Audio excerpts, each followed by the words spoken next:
उस शिव से मिलने के लिए, तीनों सूत्र को करने के लिए, जो साहब श्री के द्वारा निरूपित हैं। माँ नीलम आनंद जी के बारे में अभी आपने थोड़ी देर पहले सुना। भाई परमेश्वर जी उस पर अपनी बात, अपनी अभिव्यक्ति दे रहे थे। क्या माँ नीलम आनंद सिर्फ एक शरीर में उतरी, एक सत्ता है?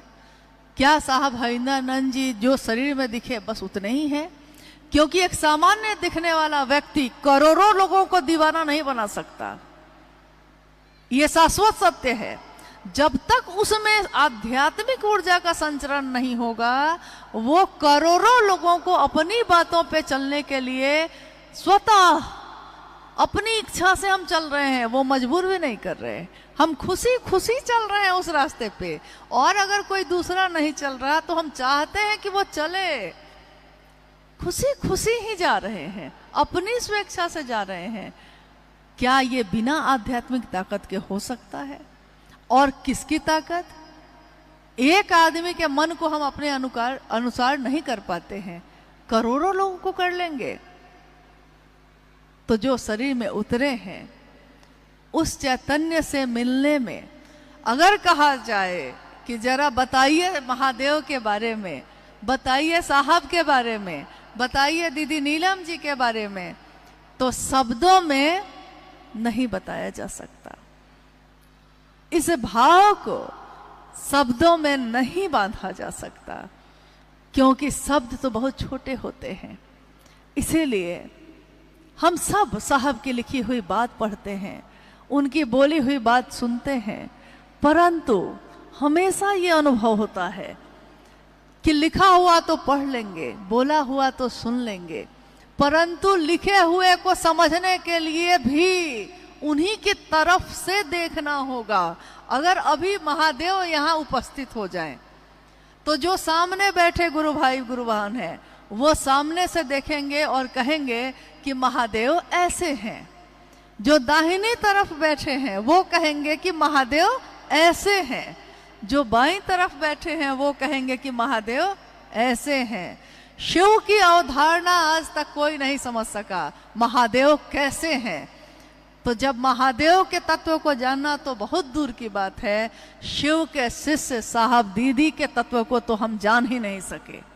हम में से कितने लोग जान सके? और अगर जान लिया होता उन्होंने, तो उनके मन में भी ये बात उतरी होती कि वर हूं शंभु नहीं तो रहूं कुंवारी। व्यभिचारी भक्ति हम नहीं करते, हम अपना रास्ता नहीं बदलते, हम अपना भगवान नहीं बदलते, हम अपना गुरु नहीं बदलते, और हम अपने साहब दीदी को भी नहीं बदलते। एक ही रहेंगे वो हमारे लिए हमेशा।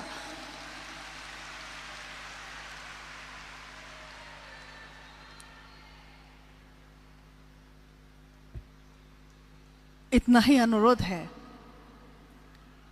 कि आज यथासंभव जो हम लोगों से हो सका इतनी व्यवस्था हो पाई, लेकिन एक ही मनसा है, किसी भी शिव शिष्य का इहलौकिक उद्देश्य एक ही होता है कि शिव की स्थापना दूसरे के हृदय में वो कर दे।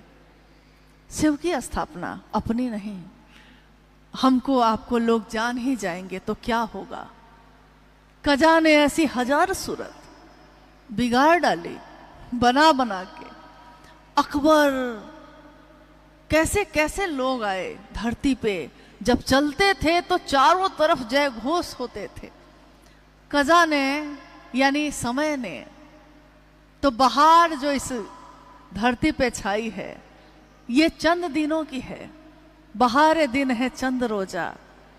कितना सर उठा के हम चल सकेंगे? कितनी देर? ज्यादा सर उठा के चलने के बाद जानते हैं क्या होता है? गले में दर्द हो जाता है, अकरन होती है। परंतु झुकने की विधा आपने देखा होगा। आज पहाड़ के काफी लोग हैं, पहाड़ और जंगल के लोग हैं ज्यादा, और जो नहीं भी हैं तो वो पहाड़ और जंगल में जाते ही रहते हैं, आसपास में तो है ही। हमेशा जब आप पैदल चलते हैं तो आपने देखा होगा कि बहुत सारा हम लोग अगर थैला, झोला, थैला सामान से भर लिए हैं और चलना चाहते हैं पहाड़ पे यानी ऊंचाई पे, तो जैसे जैसे हम ऊपर की तरफ बढ़ते हैं वैसे वैसे हमको थकन होने लगती है। थकान बढ़ने लगती है। तो हम झोला में से, अपने थैला में से उस सामान को कम करने लगते हैं जो ज़्यादा भारी लग रहा है।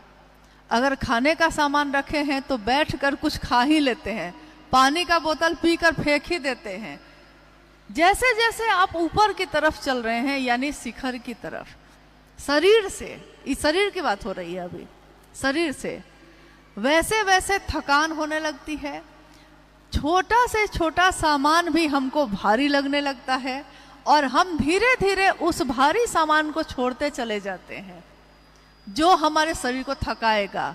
हम नहीं रुकते हैं, हमको तो जाना ही पड़ेगा, परंतु हम उन चीज़ों को छोड़ते चले जाते हैं जो मेरे शरीर को थकाता है, भारी बना रहा है, और बहुत हल्की चीज़ों को लेके चलते हैं। कुछ समय के बाद तो स्थिति ये आ जाती है कि एक छोटा पानी का बोतल भी भारी लगता है, वो भी भारी लगता है, चाहते हैं वो भी कोई पकड़ ले दूसरा। और एक बात है, बहुत महत्वपूर्ण बात है, साहब की बोली हुई सारी बातों पे सटीक है, क्या कि हम झुक कर चलते हैं। अगर सीधा और अकड़ कर चलिएगा तो देखिएगा कि पाँव में थकन बढ़ जाएगी, और थोड़ा आगे की तरफ झुक कर पहाड़ पे चढ़िए तो पहाड़ पे चढ़ने वाले सब जानते होंगे कि कैसे पहाड़ पे चढ़ा जाता है। क्या हम लोग जानते हैं कि नहीं जानते हैं? झुकने की विधा। मन के साथ भी ऐसा ही है। ये तो दिख रहा है, शरीर तो दिख रहा है, मन दिख नहीं रहा। इस मन में भी बहुत बोझा लेकर हम लोग चल रहे हैं। क्या हम ठीक कर लेंगे किसी चीज को? नहीं कर सकेंगे। क्या मेरी चिंता करने से ठीक हो जाएगा? नहीं होगा। तो फिर हम अपने मन में इतना बोझा लेकर चलने के लिए तैयार हैं, क्योंकि जाना है अभी शिखर पे।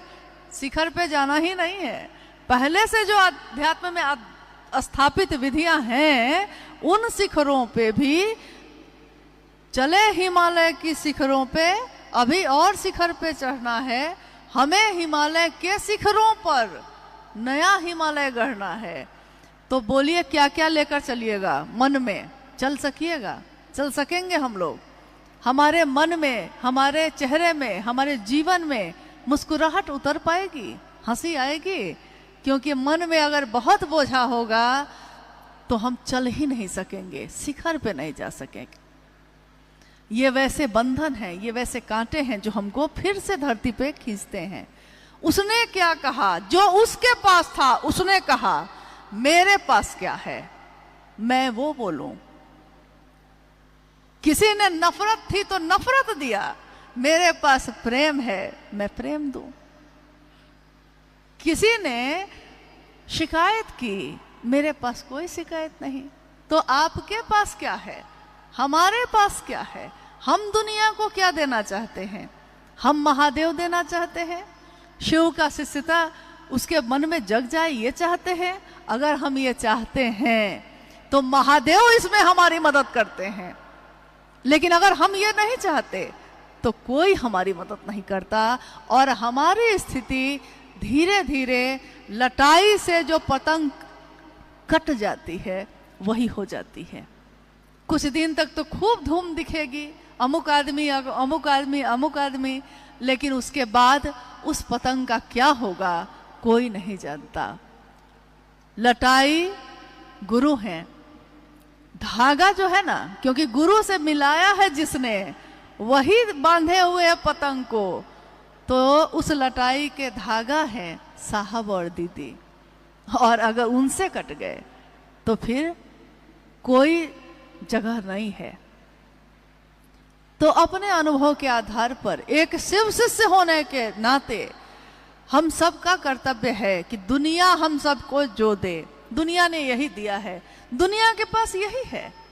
जो उसके पास है उसका क्या दोष? उसके पास अगर नफरत है तो वो क्या करे? वो तो वही दे पाएगा। किसी के हाथों में कांटे हैं, वो कांटे ही देगा। लेकिन शिव की शिष्यता कांटों पे चढ़ के गुलाब का फूल दुनिया को दिखाती है। इसीलिए साहब ने एक शिष्य के तौर पे लिखा है कि कांटों पे चढ़ के ही गुलाब खिलता है, दुनिया गुलाब के फूल को देखती है, कांटों को कोई देखता भी नहीं। कीचड़ में ही कमल खिलता है।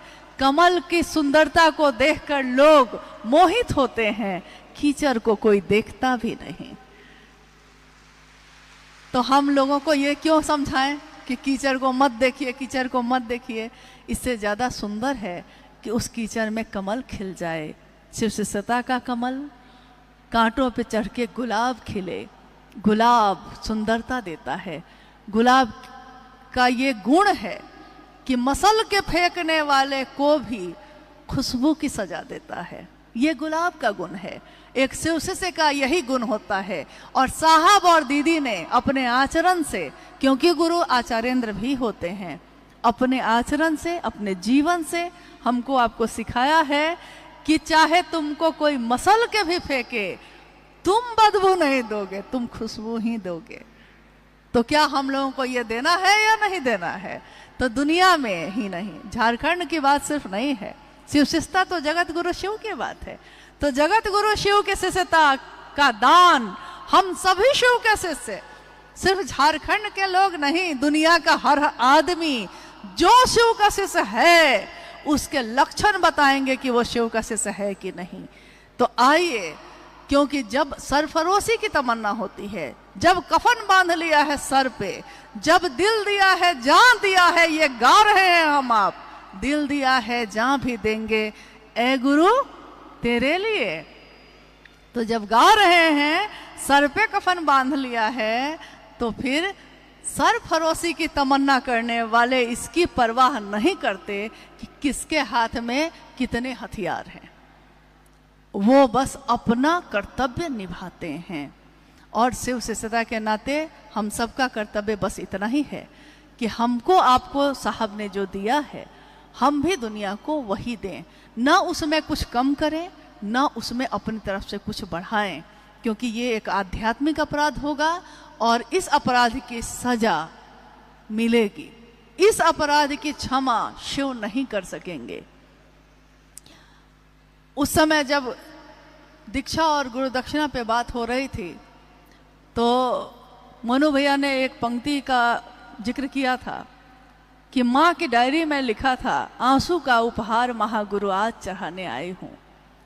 माँ नीलमानंद, माँ नीलमानंद, करोड़ों संतान हो जिसकी, वो अपने गुरु के पास कह रही हैं, लिख रही हैं कि आंसू का उपहार महागुरु आज चढ़ाने आया हूँ।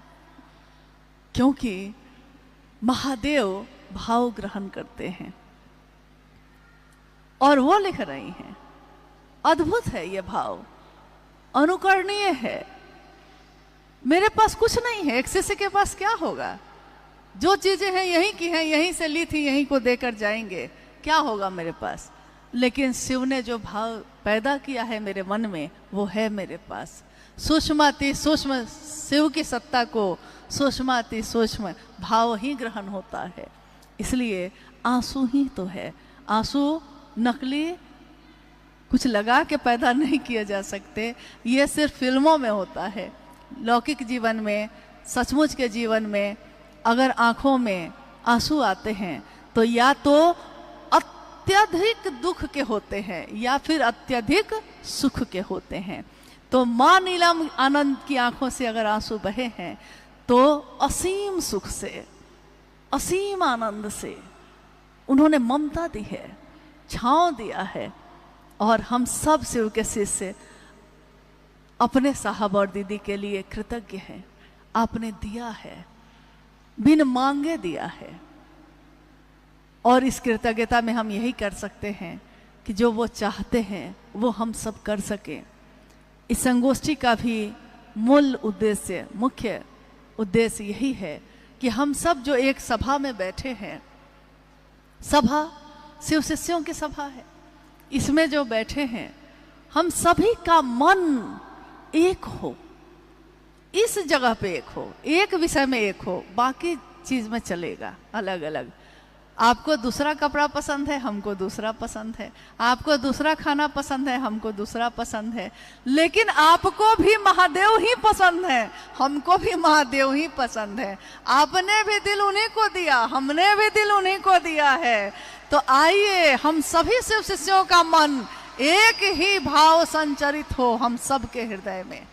एक ही भाव, एक ही सोच, एक ही बात कि महादेव के शिष्य बनेंगे भी और बनाएंगे भी। और इसके सिवा न साहब ने कुछ और किया, न हम और कुछ करेंगे। लेकिन साहब की लिखी हुई एक एक चीज, उनकी बनाई हुई एक एक चीज, चाहे वो कुछ भी हो, चाहे वो कोई व्यवस्था हो, चाहे वो संस्था हो, चाहे वो न्यास हो, चाहे वो शिव शिष्यता के क्रम में चलने वाले कार्यक्रम हो, साहब ने के निर्देश के सिवा शिव के शिष्यता में इस धरती पे और कुछ भी नहीं है। ये मैंने अनुभूत किया है, आपने किया है कि नहीं मुझको नहीं पता। क्योंकि अगर उस परिधि में मैंने आज तक अपने जीवन में कोई भी काम किया है तो वो महादेव के भाव से भरा रहा है। अगर किसी के द्वारा मैंने देखा है कि उन्होंने एक रेखा खींची है, एक सीमा खींची है, शिव शिष्यों का आचरण कैसा होना चाहिए, तो उन्होंने सीमा रेखा खींची है। शिव शिष्यता की बगिया में फूल खिले हैं तो क्या देना है और क्या नहीं देना है, उन्होंने एक रेखा खींची है।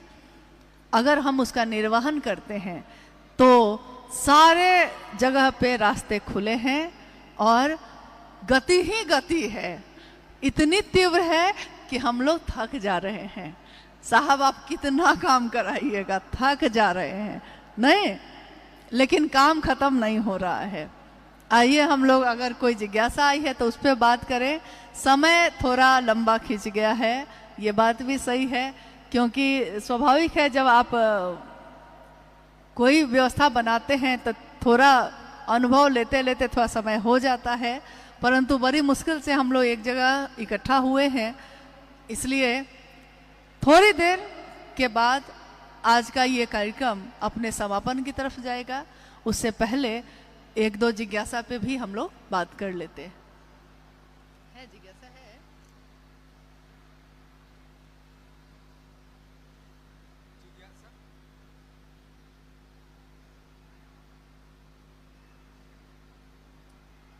अब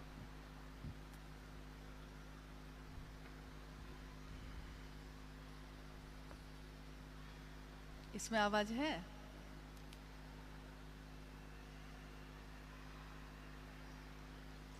लाइए पढ़ लेते हैं, हम खुद ही पढ़ लेते हैं, कोई बात नहीं। लाइए,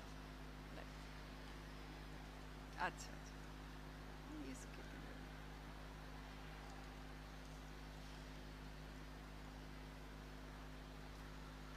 आज के लिए जिज्ञासा जो है काफ़ी है, लेकिन हम लोगों को लग रहा है कि एक दो जिज्ञासा काफ़ी होगी, क्योंकि इस लंबे कार्यक्रम में हम लोगों ने हर पहलू के बारे में बात की है। हर पहलू, शिव से होगा तो वृक्ष भी लगाएगा, शिव से होगा तो पानी भी बचाएगा, क्योंकि शिव ने बनाई है प्रकृति। तो जिन हवाओं को हम सलाम करते हैं जो महादेव को छूकर आती है, उस पर भी हमने बात की है। अब ये जिज्ञासा है कि साहब जी का संकल्प है कि शिव गुरु को संसार के एक एक मानव के दिल में बसाना है, तो क्या यह हमारा भी संकल्प है? भाई विक्रांत अंबुज जिला सरायकेला से हैं। साहब जी का संकल्प है कि शिव गुरु को संसार के एक एक मानव के दिल में बसाना है, तो मतलब इनका कहना है कि ये साहब का संकल्प है, तो क्या ये हमारा भी संकल्प है? देखिए, इसका उत्तर तो बहुत बड़ा हो सकता है, परंतु कोई मेरी नजरों से देखे तो समझे कि तुम मेरे क्या हो। तो कोई अगर साहब की नजरों से देखता है महादेव को, तो साहब की हर चीज मेरी होती है।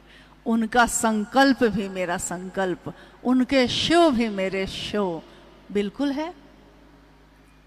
क्योंकि उन्होंने दिया है तो उनका संकल्प भी मेरा संकल्प है। और बार बार उन्होंने कहा है ये कि इसको अपना संकल्प बनाइए, क्योंकि बात करते हैं तो भूल जाते हैं, लेकिन संकल्प लेते हैं तो नहीं भूलते हैं।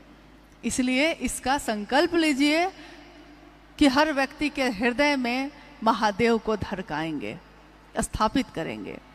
आज तक दुनिया ने मंदिर बनाए, आज भी बन रहा है, बनना ही चाहिए, क्यों नहीं। हर उस जगह को बनना चाहिए, हर उस स्थान को होना चाहिए जहां जाने से मेरा मन शिव का अनुभव कर सके। परंतु क्या उसकी परिधि से बाहर आकर भी शिव याद आ सकते हैं?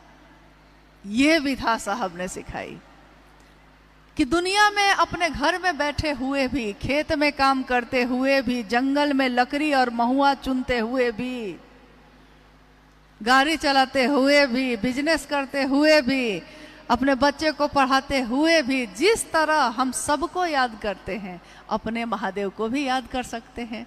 जिस तरह हम सबके लिए समय निकालते हैं अपने महादेव के लिए भी निकाल सकते हैं। और जिस तरह हम अपनों के लिए बिना कहे ही करते हैं महादेव के लिए भी कर सकते हैं। इसलिए संकल्प शुरू किया था साहब ने, परंतु आज ये हम सबका संकल्प है। ठीक वैसे ही जब एक बरगद का पेड़ जमीन पे जब विशाल होता है, एक बीज से वो बना है, एक बीज से एक विशाल बरगद का पेड़ बनता है, और जब तक उसका जीवन चलता है उस जीवन चक्र में वो अनंत असंख्य बीजों को पैदा करता है, और हर बीज में उतने ही विशाल पेड़ के बनने की संभावना होती है। वैसा ही है साहब श्री का संकल्प।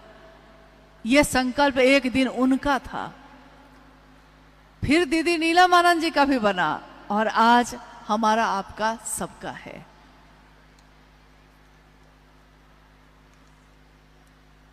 शिव का गुरु भाव और ईश्वर भाव, ईश्वर के भाव में क्या अंतर है? दुमका से हैं प्रीति भारती। शिव का गुरु भाव और ईश्वर का भाव, शिव भगवान भी हैं और शिव गुरु भी हैं। भगवान ईश्वर यानी ईश्वर के रूप में महादेव में सारे रूप समाहित हैं, हर रूप है उसमें। एक ही सत्ता में वो महाकाल भी हैं, वो महामृत्युंजय भी हैं, वो नटराज भी हैं, वो शिव भी हैं, वो शंकर भी हैं, वो महेश की कुर्सी पे भी बैठे हैं और जगत गुरु की कुर्सी पे भी बैठे हैं। हजारों रूप हैं, लेकिन एक ही सत्ता में, जिस तरह हमारे आपके अंदर भी हैं, एक ही सत्ता में बेटी भी है, पत्नी भी है, माँ भी है, बहन भी है, मित्र भी है, दुश्मन भी है, एक ही सत्ता में। ठीक वैसे ही ईश्वर में वो सारे समग्र स्वरूप समाहित हैं। ईश्वर का भाव क्या है? शिव ईश्वर के रूप में सभी मनोकामनाओं की पूर्ति करते हैं।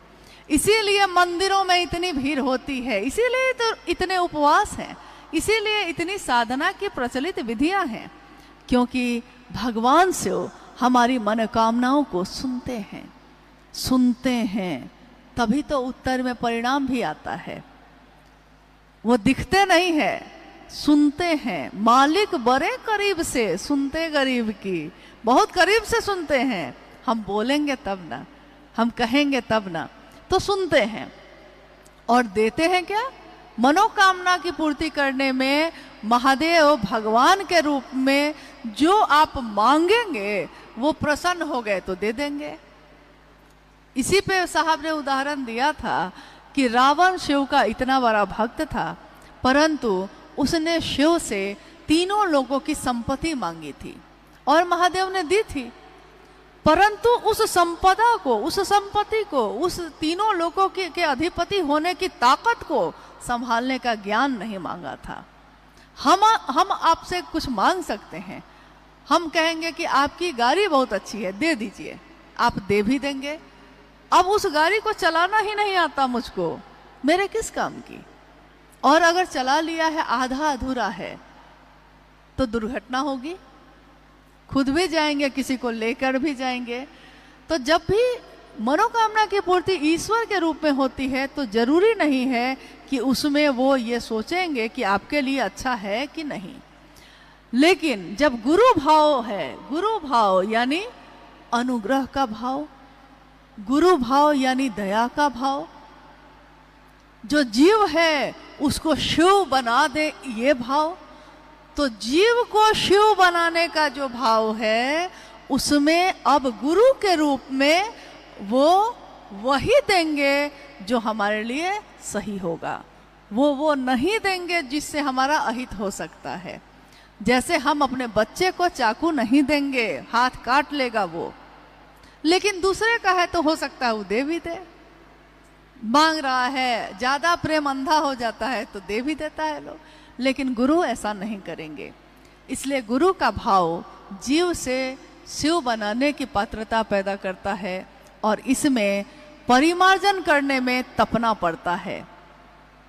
सोना बनना है तो तपना पड़ेगा। मूर्ति वंदनीय है इसलिए कि उसने तरासे जाने का दर्द सहा है। मूर्ति जो पत्थर थी, आज मूर्ति के रूप में उसकी पूजा हो रही है क्योंकि उसने छेनी और हथौड़ी दोनों खाए हैं, इसलिए वो वंदनीय है। तो गुरु भाव में वो विवेक पूर्ण दान देंगे, सोचेंगे क्या इसके लिए ये सही होगा। और जबरदस्ती भी कुछ लोगों ने लिया है, मतलब कभी कभी ऐसा हो गया है, जिद पे आ गए, चाहिए ही चाहिए, चाहिए ही चाहिए।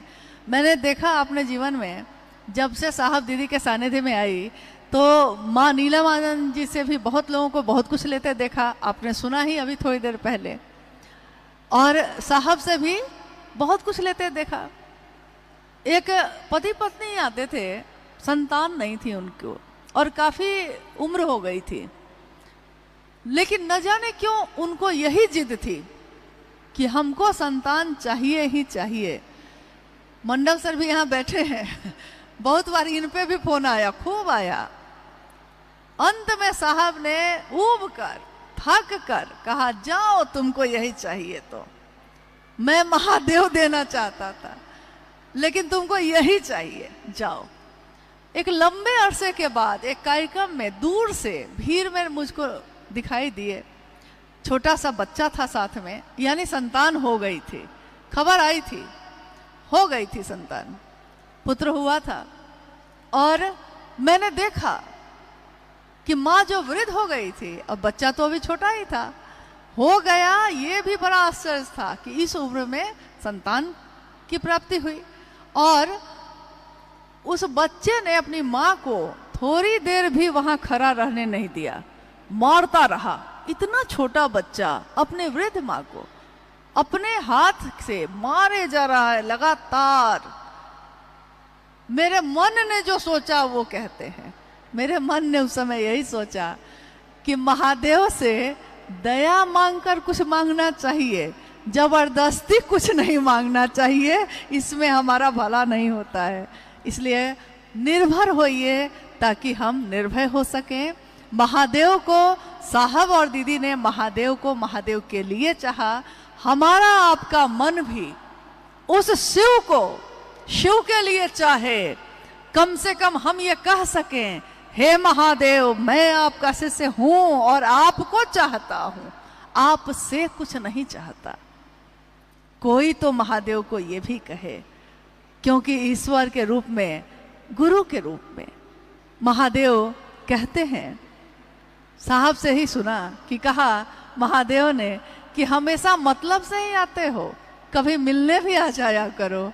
देखिए कितनी बड़ी बात है, कितना बड़ा संदेश है।